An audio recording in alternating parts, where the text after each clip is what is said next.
Hello friends, எல்லோரும் எப்படி இருக்கீங்க? ரொம்ப ரொம்ப சூப்பரான ஒரு சட்னி ரெசிபி தான் இப்போ நம்ம பார்க்க போகிறோங்க. இது தக்காளி தொக்குன்னு வச்சுக்கலாம். நாங்கள் எப்படி செய்கிறதுன்னு பார்க்கலாம். இதுக்கு தக்காளி பழம் நான் ஒரு 10 எடுத்து கட் பண்ணி மிக்ஸி ஜாரில் போட்டு அடித்து வச்சுருக்குறேங்க.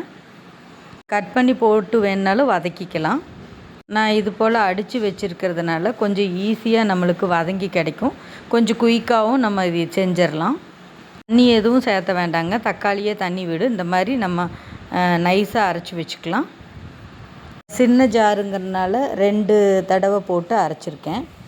ஒரு சின்ன குண்டாவ அளவுக்கு வந்திருக்கு. 10 தக்காளி அடிச்சிருக்கேன். நீங்கள் உங்களுக்கு தேவையான அளவு அடிச்சுக்கலாம். இதுதான் இதுக்கு தேவையான பொருட்கள் எல்லாம் பார்த்துக்கலாங்க.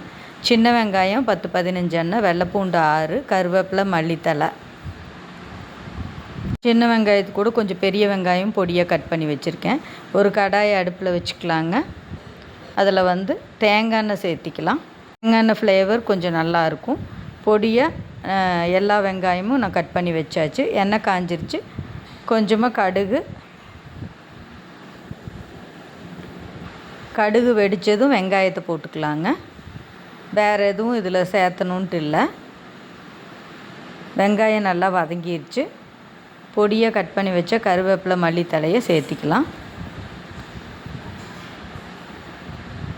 இதையும் நல்லா ஓட்டி விட்டுக்கலாங்க. நல்லா வதங்கி வரட்டும். பாருங்கள், வெங்காயம் கண்ணாடி பதத்துக்கு வந்துருச்சு. இப்போ நம்ம அடித்து வச்ச அந்த தக்காளி விழுதை இது கூட சேர்த்திக்கலாங்க. நீங்கள் சப்போஸ் பொடியாக கட் பண்ணி தான் வச்சுருக்கீங்கன்னா இந்த ஸ்டேஜில் நம்ம சேர்த்திக்கலாம். இதை நல்லா ஒரு கலக்கிக்கலாங்க. தக்காளி அடித்த மிக்ஸி ஜாரில் கொஞ்சமாக தண்ணி சேர்த்தி கலக்கி இதோடு சேர்த்திக்கலாம். கொஞ்சம் தக்காளி வெந்து வரணும். அதுக்காக வேண்டி நம்ம கொஞ்சமாக தண்ணி சேர்த்துறோம்.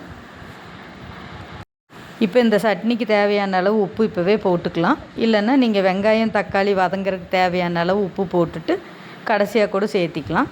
இது கூட கொஞ்சமாக மஞ்சத்தூள் சேர்த்திக்கோங்க. மிளகாத்தூள் 1 ஸ்பூன் சேர்த்திக்கோங்க. கலர் வேணும்னா காஷ்மீர் மிளகாத்தூள் கொஞ்சம் சேர்த்திக்கோங்க. காஷ்மீர் மிளகாத்தூள் சேர்த்துனிங்கன்னா கொஞ்சம் இந்த தக்காளியோடு சேர்ந்து நல்லா ரெட்டிஸாக அந்த தொக்கு கிடைக்கும். எல்லாத்தையும் நல்லா ஒரு கலக்கி மூடி போட்டு மூடி வச்சுக்கலாங்க. இது தக்காளி ரொம்ப கொதிச்சிட்ருக்கும். அதனால் ஒரு மூடி போட்டு நல்லா ஒரு 5-6 நிமிஷம் நல்லா வேக விட்டுக்கலாங்க. பாருங்கள், இந்த அளவுக்கு நல்லா வெந்துடணும்.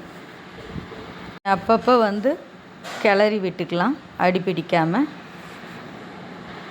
இப்போவே இந்த தொக்கு ஓவரால் ரெடி ஆயிடுச்சு. இருந்தாலும் இந்த தண்ணி இன்னும் கொஞ்சம் சுண்டி வரட்டும். நீங்கள் மூடி போட்டு மறுபடியும் ஒரு 2 நிமிஷம் வச்சுக்கலாங்க. இந்த தொக்கு சப்பாத்தி, இட்லி, தோசை, பூரி, சாதத்துக்கு எல்லாத்துக்குமே சைட் டிஷ் ரொம்ப நல்லாயிருக்குங்க.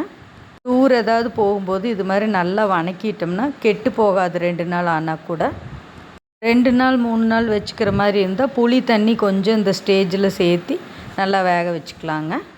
இப்போ 1 நாள் யூஸ்க்குங்கிறதுனால புளியெல்லாம் எதுவும் சேர்த்தலை. இந்த தக்காளியே நல்ல புளிப்பான தக்காளி. அவ்வளோதாங்க, தக்காளி தொக்கு ரெடி ஆயிடுச்சு. இந்த ரெசிபி உங்களுக்கு பிடிச்சிருந்தா லைக் பண்ணுங்கள். உங்கள் ஃப்ரெண்ட்ஸுக்கு நிறைய ஷேர் பண்ணுங்கள். மறக்காமல் முகில்தானா சேனலை சப்ஸ்கிரைப் பண்ணுங்கள். Thank you friends.